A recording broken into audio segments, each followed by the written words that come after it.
Welcome everyone. आज हम बहुत ही इम्पोर्टेंट पे चर्चा करेंगे जिसका वेट आप काफ़ी टाइम से कर रहे हैं। तो बहुत लेट हो गया, हालांकि बहुत जल्दी वीडियो आ जानी चाहिए थी कट ऑफ पे, लेकिन लेट हो गया क्योंकि स्कोर आजकल करेक्ट फाइंड आउट कर पाना बहुत मुश्किल होता है।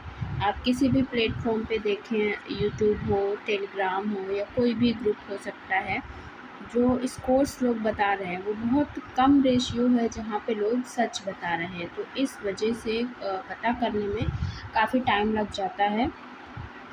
तो इस बार की कट ऑफ जो रहेगी वो थोड़ा अनएक्सपेक्टेड रहेगी। आप लोग काफ़ी टाइम से वेट कर रहे हैं, इतना कमेंट कर रहे हैं, तो मुझे बनाना पड़ा और टाइम लग गया इस वजह से, क्योंकि करेक्ट स्कोर्स नहीं पता चल पा रहे थे।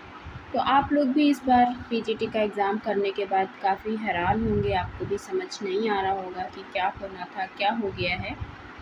तो कोई बात नहीं, जो होना था वो हो चुका है और जो भी आपकी लाइफ में सबसे बेस्ट होना होगा वही हुआ होगा। हालांकि इस टाइम पे भले ही आपको ख़राब लग रहा होगा कि नहीं ये तो बेस्ट नहीं है, ऐसी फीलिंग आ रही होगी, लेकिन कोई बात नहीं, उन सारी चीज़ों को पीछे छोड़ते हुए हम लोग कट ऑफ पे आज चर्चा करते हैं, ठीक है।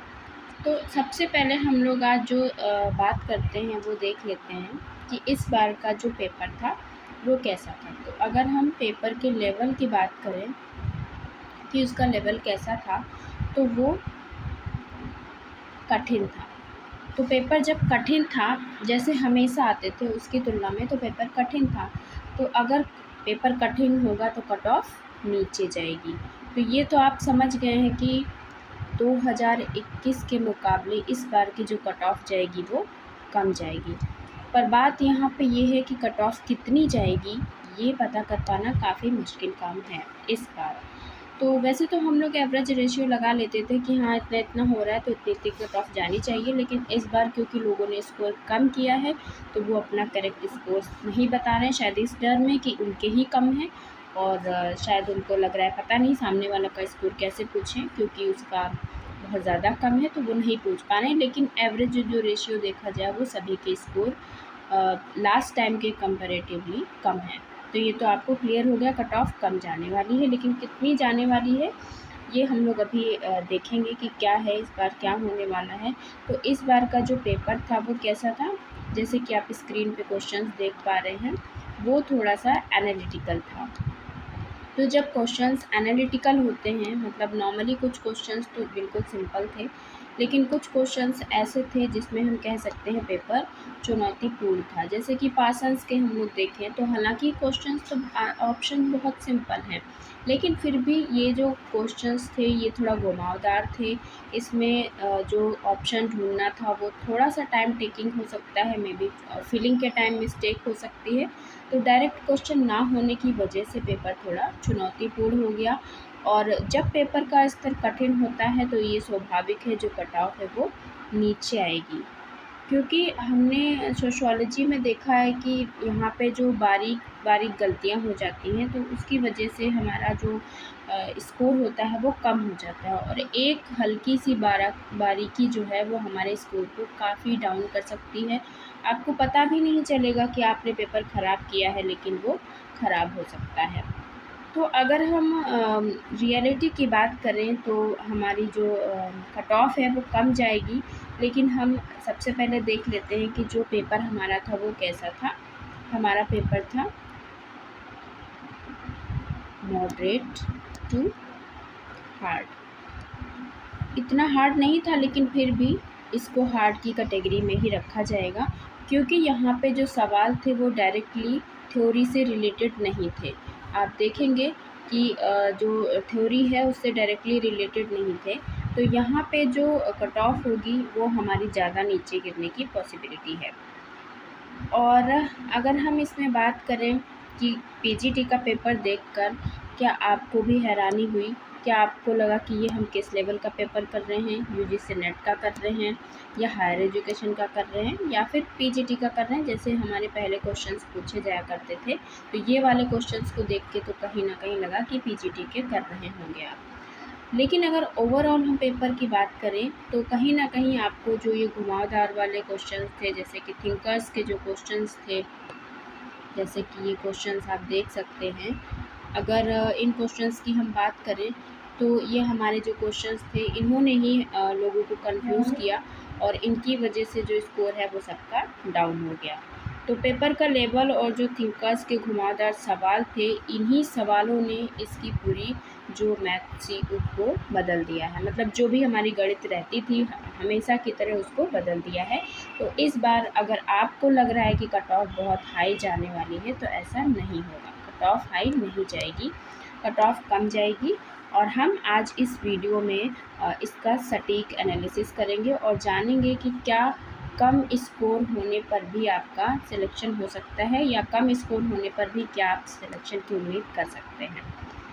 तो अगर हम आपसे पूछें क्या सिर्फ़ और सिर्फ 110 प्लस वाले ही सेफ़ हैं, तो ऐसा नहीं है। बहुत सारे हज़ारों जो स्टूडेंट्स हैं उनके फीडबैक और पेपर की गहराई को समझने के बाद ही ये कैटेगरी वाइज़ मैंने एक जो सटीक एनालिसिस है वो तैयार किया है। हो सकता है कुछ लोगों के लिए ये बहुत ज़्यादा हाई हो सकता है या बहुत ज़्यादा बोल सकते हैं कि लो हो सकता है।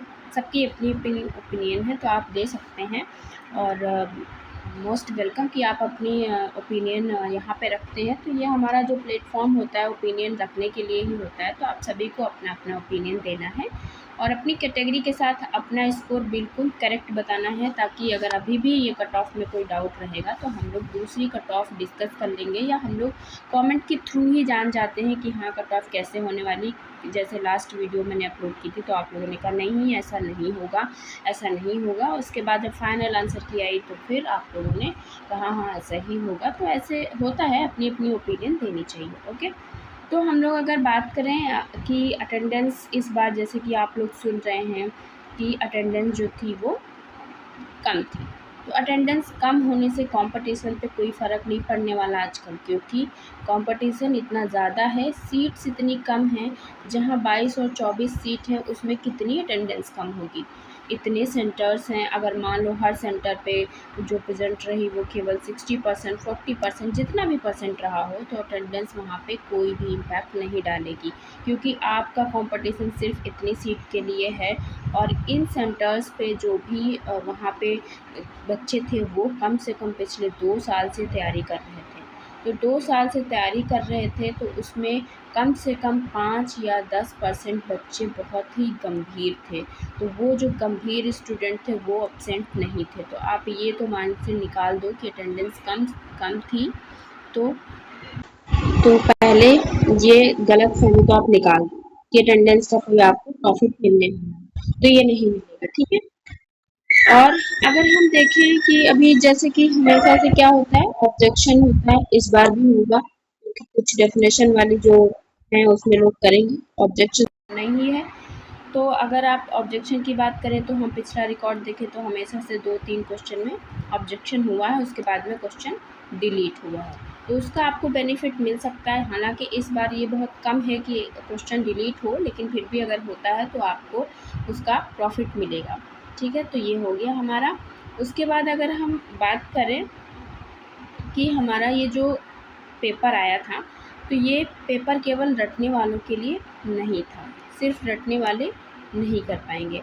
आमतौर पर क्या होता है पीजीटी में डायरेक्ट सवाल ऐसे आते हैं जो सिर्फ यही होता है ये किताब किसने कही, ये कॉन्सेप्ट किसका है। तो यहाँ पे जो क्वेश्चंस थे इस बार जैसे आप देख रहे हैं सोशल स्ट्रक्चर या फिर फंक्शनलिज्म, और उनमें जो ऑप्शंस दिए हुए थे वो बहुत ही कन्फ्यूज़न क्रिएट करने वाले थे। तो वहाँ पे मतलब सभी लोग स्ट्रक्चर की बात कर रहे हैं तो उसमें ढूंढना मुश्किल हो गया होगा।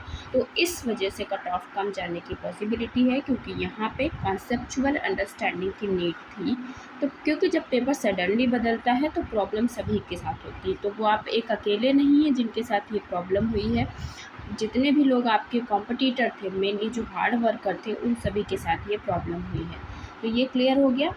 तो अगर हम बात करें 2021 की, तो जब हमारा पेपर आसान था इसके मुकाबले, तो कट ऑफ जो थी वो हमारी एक निश्चित लेवल पे थी।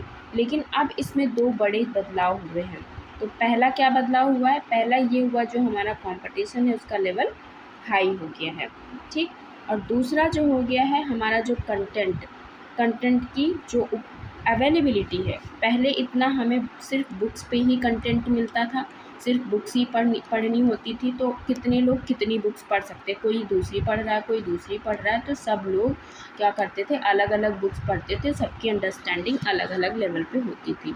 अब क्योंकि यूट्यूब के आ जाने से और बहुत सारे ऐसे प्लेटफॉर्म के आ जाने की वजह से जो हमारा कंटेंट है वो इतना ज़्यादा है और एक ही जगह पर इकट्ठा है। आपको भी वही कंटेंट मिल रहा है, इसको भी वही कंटेंट मिल रहा है, इसको भी वही मिल रहा है। सब लोग जब इसी सागर में से निकाल रहे हैं तो सभी लोग को वो चीज़ें पता हैं। पहले अलग अलग बुक्स में अलग अलग चीज़ें हुआ करती थी तो सभी को वो चीज़ें नहीं पता हो पाती थी।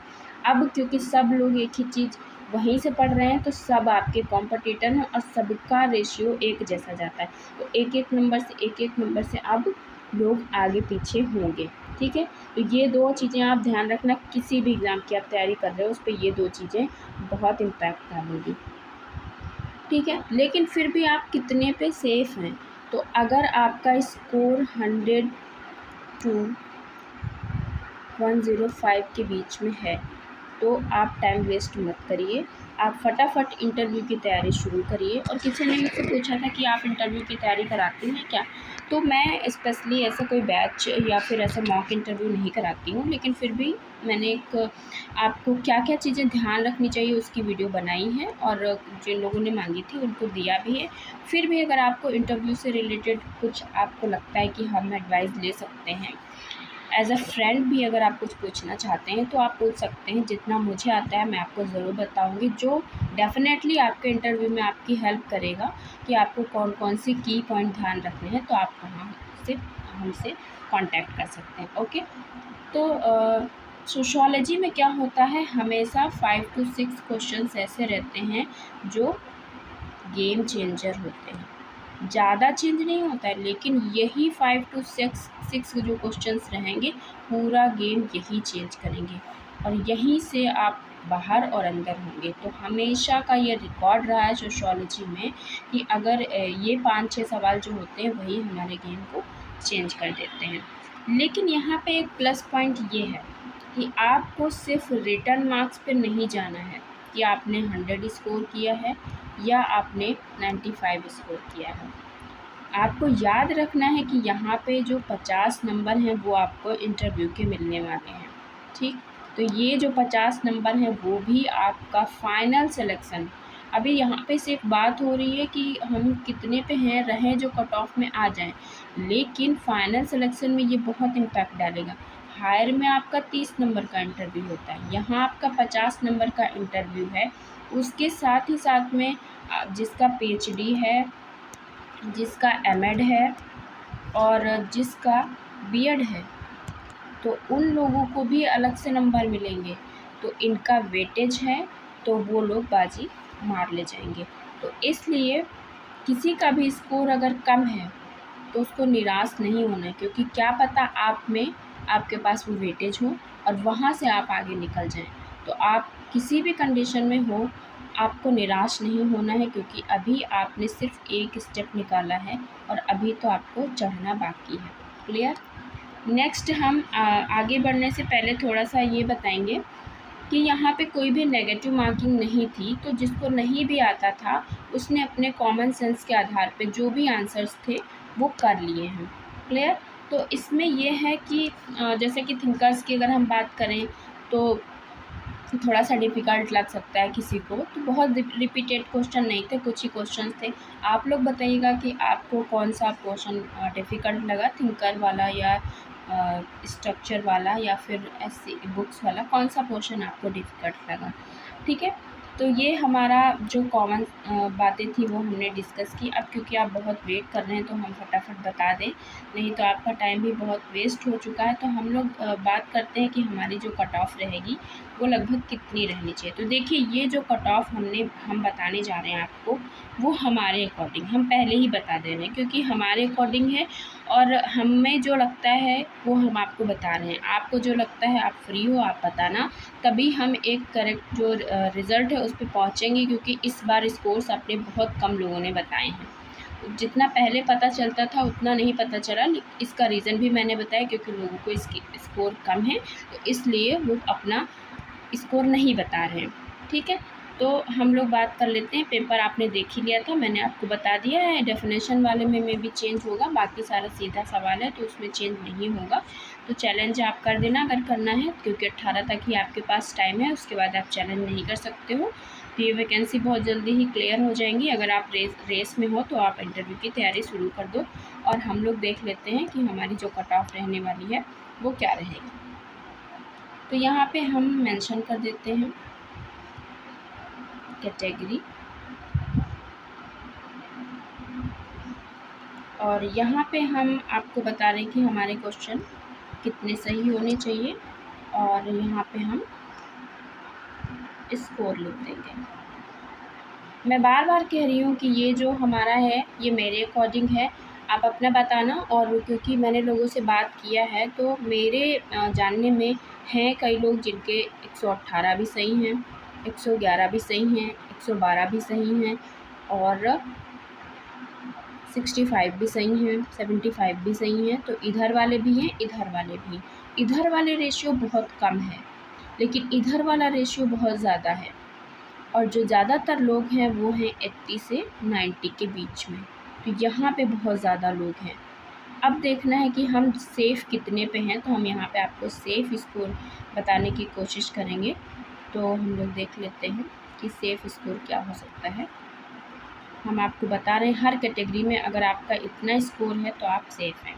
तो अगर हम बात करें अनरिज़र्व की, तो अनरिज़र्व में कितना होना चाहिए मेरे अकॉर्डिंग, अगर आपका स्कोर 104 से लेकर 107 है तो आप सेफ़ हैं, आप इंटरव्यू की तैयारी करना शुरू कर दीजिए। यानी अगर आपका स्कोर 350 से लेकर 365 है तो आप इंटरव्यू की तैयारी करना शुरू कर दीजिए। बात करें अगर हम ओबीसी की, तो हमें लगता है कि इसकी कट ऑफ बहुत कम तो नहीं, लेकिन इतनी तो ज़रूर जानी चाहिए, 101 से लेकर 104 तक। यानी स्कोर जो होना चाहिए 340 से लेकर 355। और अगर हम EWS की बात करें तो 100 to 103, यानी 335 to 350। क्योंकि EWS में बहुत कम नहीं होता है, एक ही एक क्वेश्चन का अंतर होता है। आपने देखा होगा हायर का या जो भी आप देखते हैं कट ऑफ, आजकल किसी भी कैटेगरी में ऐसा नहीं कि बच्चे पढ़ नहीं रहे हैं, हर कैटेगरी में बच्चे पढ़ रहे हैं और बहुत ज़्यादा पढ़ रहे हैं।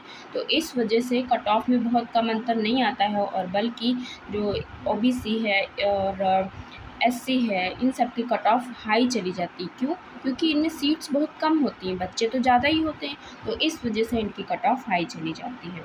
अब हम अगर बात करें SC की, तो अगर आपका स्कोर 94 से 98 के बीच में है तो आप सेफ़ हैं, आप इंटरव्यू की तैयारी कर सकते हैं। And again I am saying it's only according to मी।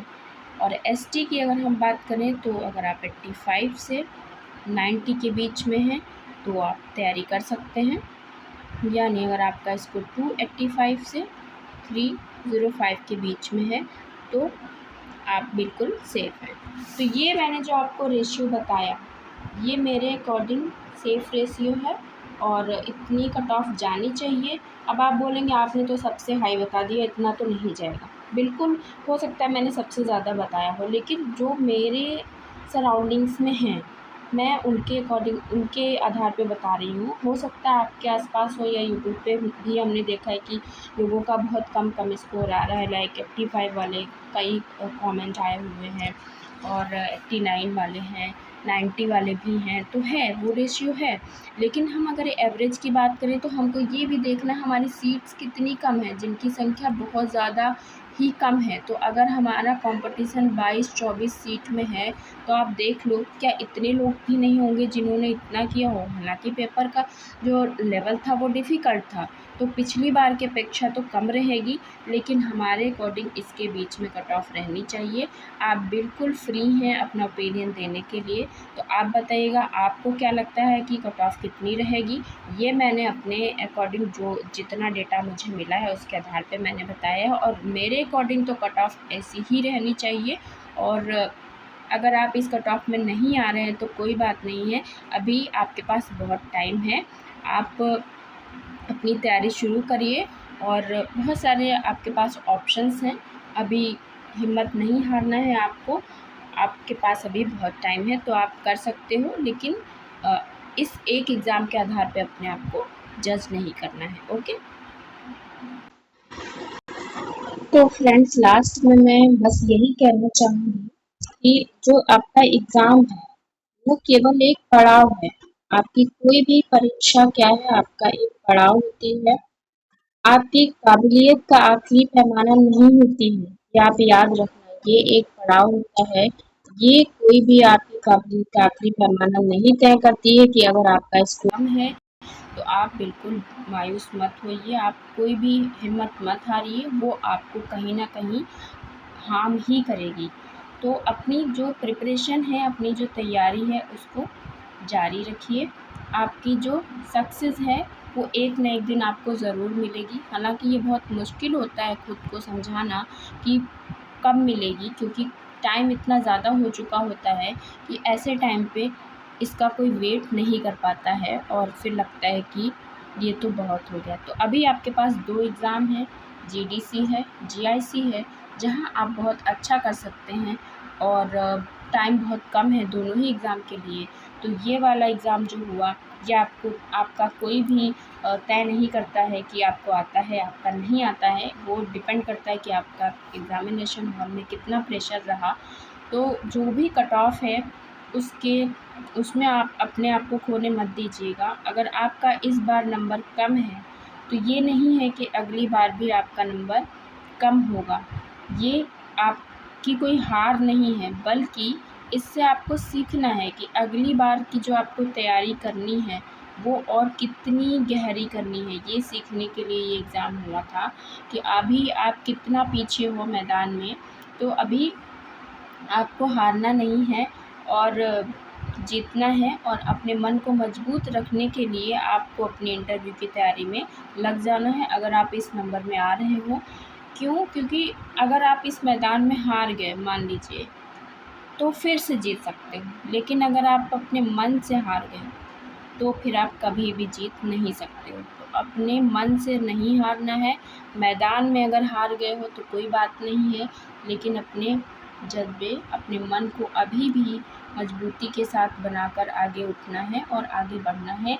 क्योंकि जो आपकी सक्सेस है उसका कोई भी शॉर्टकट नहीं होता है कि आप कहीं से भी उसको पा लो, उसका कोई भी शॉर्टकट नहीं है।